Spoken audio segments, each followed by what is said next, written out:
Hi, you may remember that I was speaking about how full our emotional cup gets and how that can impact ourselves in different ways. For some people, it's anxiety, insomnia, burnout, feelings of stress, nervous system highly activated, depression, and it can also result in health issues. So it's really important that we address the problems in that emotional cup. Those issues that may have happened many years ago will sit in the bottom of that emotional cup until triggered. And that's something I'll talk about another time, because that's a whole big topic about how previous events trigger us and what we can do about that.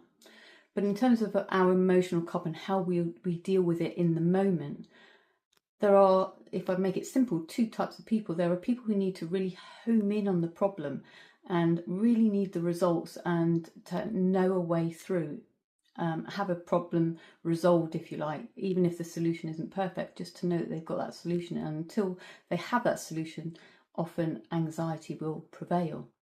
And for other people, they actually need time away from that problem. They need to get out. They need to get out the house. They need to distract themselves.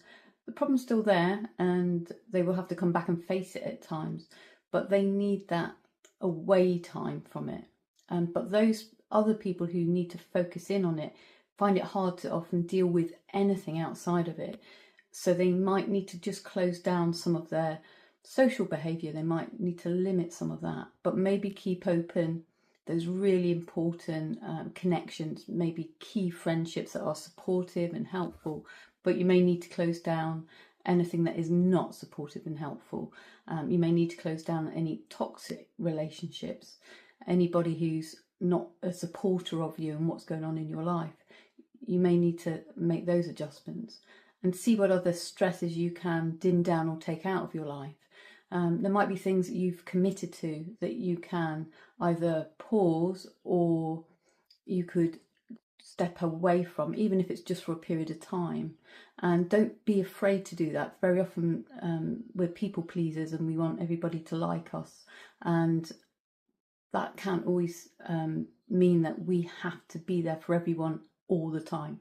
And that's just not possible, really, especially in a state of high stress. So it's really important to look at the things that are taking up pressure and stress in your life and tick some of those off, that you can maybe just leave them for a little while you're dealing with the high stress, which hopefully will just maybe bring your stress levels down a little bit. So it's whatever works for you, really. There's no one size fits all solution to any of these things. It's about what will make your stress feel lighter.